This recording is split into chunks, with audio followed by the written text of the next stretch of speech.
M.V.K here back again for another movie review. Let's be honest, guys. In this time, I've been catching up on movies and things that have been in my computer or just, I downloaded and digitally downloaded and things like that. And today, guys, I'm gonna give my review and thoughts on Superman, Man of Tomorrow. The latest in the newest DC animated features. Excuse me. This movie is basically kind of taking aspects of the 2015 miniseries Superman American Alien that was written by, I think it was Max Landis, I think, who wrote that. There's some aspects of it in this movie. But basically what this is it's kind of showcasing Superman, Clark in his early days as Superman. Superman is voiced by Darren Criss, who probably you've seen through Glee, and he played Music Meister in the CW verse. Overall, the movie was pretty good. I enjoyed it for what it was. So we're showcasing Clark as young Kal-El, still trying to find his way, still trying to find out who he is, and why was he sent here, and trying to learn almost a lot about his people. He came to Earth, and the Kents found him. The whole concept. They find him. They're telling his story, and he has like a cube or so that has all the info of Krypton on it, and he's never been able to open it since he was a little boy. So now he's a teen, in his 20s. He's a intern at the Daily Planet. I was about to say Daily Bugle. There's so many dailies in comic books, but he's an intern. He's not Clark Kent, mild mannered reporter yet. He's an intern.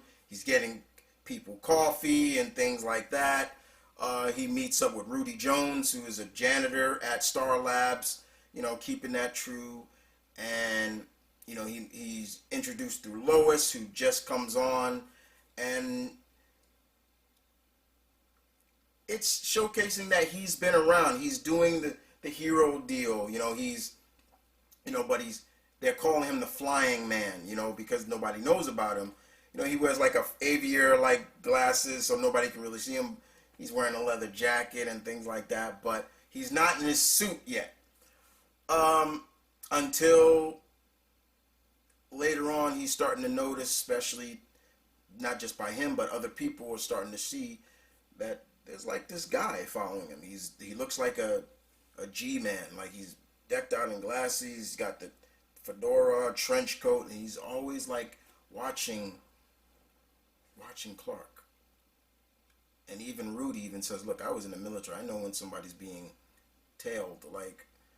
So he's trying to tell him and unfortunately, later on we see the concept, who it really is, and this man happens to be John Jones, the Martian Manhunter. And he is voiced by, I want to make sure I get his name right, as always. He is voiced by Ike Amandi, who, if you recognize his voice, you probably does, because he was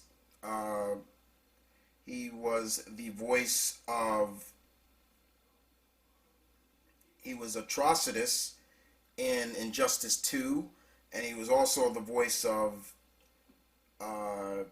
probably to all my fellow Mass Effect fans, he was Javik in Mass Effect 3. He was one of the he was the Prothean in that. But he does a great job voicing John, and he's telling Clark a little bit about his people and things like that. but he's also the last of his kind. So there's a trend in this movie as well.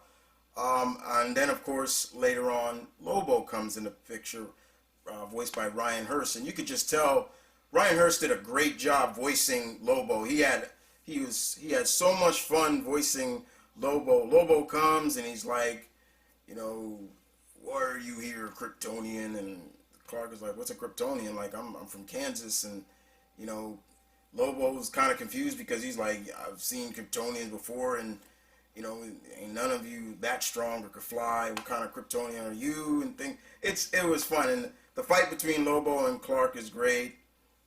To the point, you know, Clark is doing everything he can to get the fight away from the city. You know, even to the point where Lobo takes out a certain green ring, a ring that has a certain green rock in it, and you start to see that this rock has an effect on Clark, which he's never dealt with before. And of course, later on, we see what happens.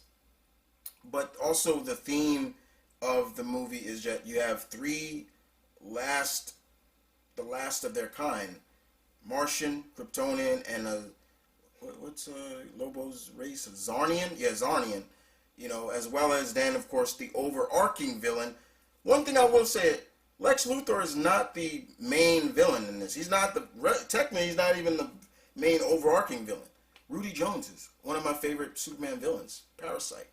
And what they do with Parasite in this, and how he gets his powers, how he gets become the Parasite, is really interesting as well, because it also has something to do between the fight between Lobo and Clark. I won't ruin that, but with the overarching of Lobo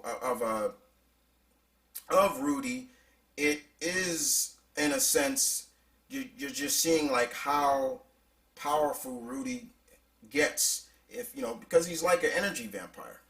But they also play up like he somewhat is remembering his past and his family, but the hunger is too strong, and he's getting souped up on power. You know, even the design of Parasite in this is way different than what we see in the comics. They did go really for that, the alien like look for him, you know, where he does look like an alien out of, you know, you think of any space opera franchise, he looks like something out of that. And you know, even to the point where he, you know, when he gains power through some of our heroes in this, it's like, oh, oh man, like, whoa. Even with Martian, it was just like, whoa. There's a scene with Rudy and Martian Manhunter that are just like, oh shit, like, oh no, like, so there's some scenes in there that just like really throw you out. But like I said, Zachary Quinton, who played Lex, was good. You know, he was good for what he was given.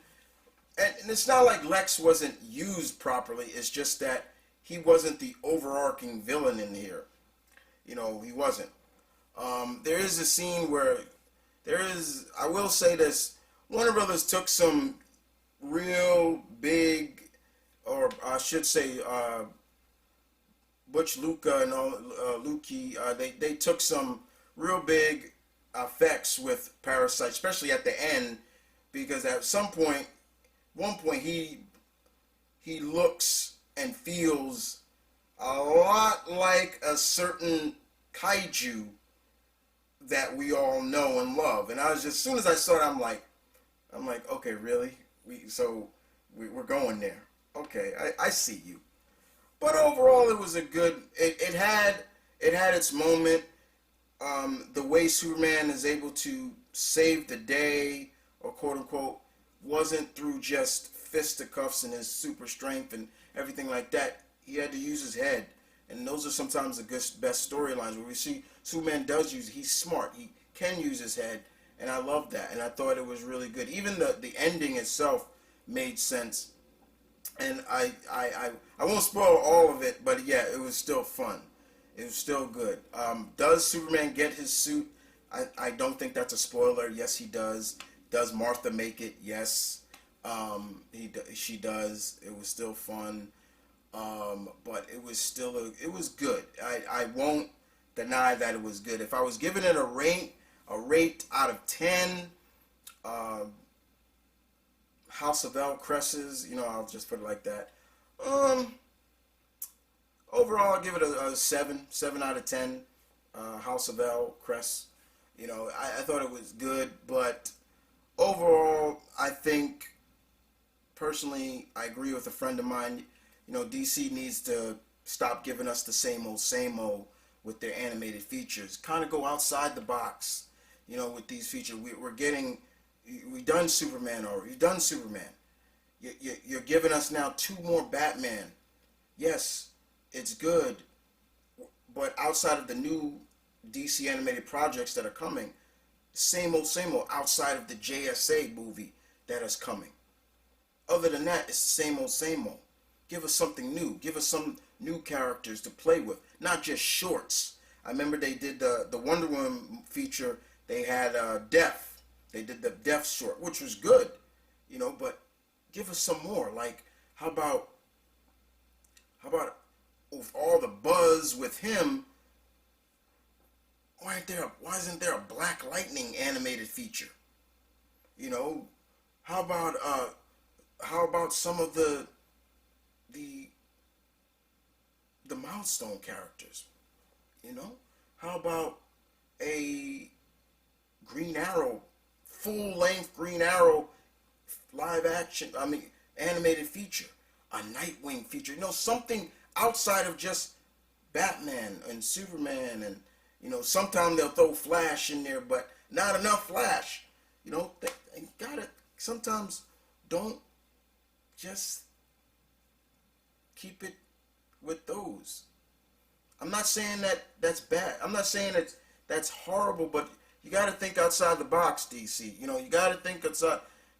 You think about it, as Black Lightning is at a high right now with animated with Young Justice, his hit TV series. We can do that, just certain things. But overall, I thought Superman Man of Tomorrow was good. I didn't hate it, but it was almost like we've seen this story told before. How many times are you going to tell it? That's why it kind of gets a 7 for me. It's not perfect. It's not perfect. I like the artwork. The art direction was good for me. I didn't hate it. I know there's some people that hated the art direction, but I enjoyed it. But I will say this. It's okay because Superman does not get enough in the animated features as much as Bats does, but still, same old, nothing really different. Try to think outside the box, DC. Well, guys, I hope you guys enjoyed my thoughts on Superman Man Tomorrow. I got more reviews coming from different movies that I'm just have to just watch and things like that. But Man of Tomorrow was pretty good. I did enjoy it. And if you enjoyed my review, guys, stay tuned for more. Other than that, guys, you guys stay tuned. Keep it real as always. Stay safe. And I will see you guys next time. Deuces.